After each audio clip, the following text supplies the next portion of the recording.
Republican Senator Kelly Ayotte, a member of the Senate Armed Services Committee. Senator, welcome. Good morning. Good to have you with us today. Thank you, Martha. So what's your reaction to the deal and to the president's words that you just heard?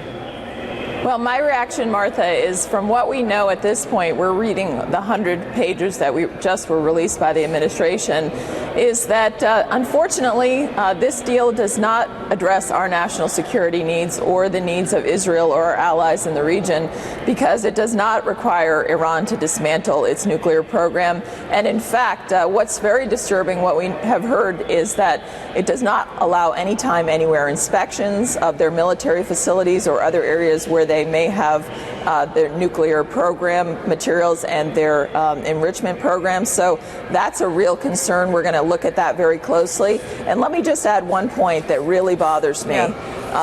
This is, in my view, appears to be a historic capitulation when it comes to the arms embargo and the ICBM resolution. In other words, their missile program. They're the largest state sponsor of terrorism. Last week in the Armed Services Committee, the chairman of the Joint Chiefs of Staff told me and said publicly that under no circumstances should we relieve pressure on Iran when it comes to their arms embargo or their missile program. And here we've done it. Okay, it's an excellent point. And when we went into this negotiation, the idea was that we would be dismantling, limiting forever their ability to ever build a nuclear weapon. The arms part of this was not even on the table in the early parts of these discussions. And now, as you point out, we've ended up grouping into this discussion a release on weapons after 5 years. 5 years from now, Iran can start dealing in arms in the Middle East, which is a huge boon for them. In 8 years, they can start dealing in missiles in the Middle East. So this is a big change and something that was unexpected until just over the last couple of weeks. So, Senator, what about what is being touted as the positive side of this deal, though?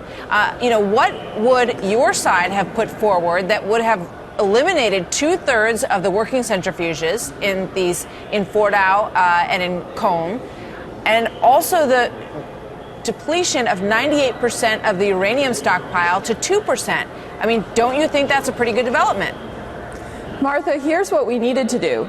We needed to require them to dismantle their program, allow them to have a peaceful nuclear program. What we have here and what appears from this agreement is that we're going to have more proliferation in the Middle East because of the legitimization of their nuclear program for weapons purposes with the time frames in this agreement. And so the Sunni nations are going to want this capability too. So we're going to end up with more danger in the region. And I believe that our position should have been what the original position was, which dismantle your program. You do not need to enrich for a peaceful program. In addition to that, as I understand this agreement, they're going to be allowed to continue research and development on advanced centrifuges. You certainly do not need advanced centrifuges for a peaceful nuclear program. So we are legitimizing their program. It's going to result in more conflict in the region, more proliferation in the region. And so I believe the administration from the beginning really conceded too much. But right now, as I mentioned earlier, I believe that this capitulation on the arms embargo and the missile program. Look what Iran is doing in the region, supporting so much terrorism in Yemen, Hezbollah, the murderous Assad regime. They're supporting the Taliban.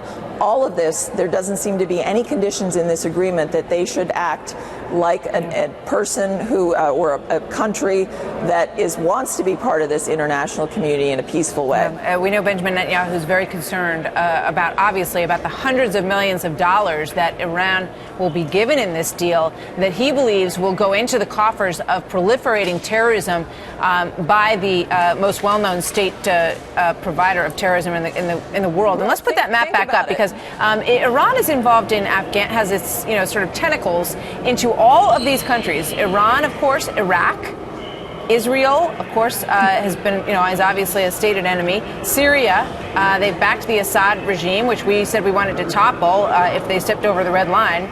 Afghanistan as well. Yemen, backing the Houthi rebels. So there's an huge, extensive reach of Iran in this region now. And how does this change our alliances with our Sunni allies and with Israel, since we've been willing to do this deal? It's deeply troubling for our alliances in the region, because you've seen the Prime Minister saying that this is a historic mistake. For Israel, this is something that is an existential threat to Israel, but it's also a threat, an existential threat to us, to allow the largest state sponsor of terrorism at this point, as we're seeing what's in this agreement, arms relief within 5 years, not conditions-based, missile relief, and please, people need to understand, that means an ICBM that could hit the east coast of the United States of America, we're going to allow within, I believe, 7 years in this agreement, and then a legitimized nuclear program, and then cash for more support for terrorism that doesn't appear to be limited in any way or conditions-based. So this, for our allies in the region, the Sunnis, we're going to see them wanting to also have nuclear weapons capability. We're going to hear from the Prime Minister, and we've heard already about the deep concerns about Israel, but also for us, this is about our security and about Iran's support in the region for terrorism, undermining our interests, and we can't allow the largest state sponsor of terrorism to have a legitimate path to a nuclear weapon, which is what this agreement appears to do over a period of time. Senator Kelly Ayotte, thank you.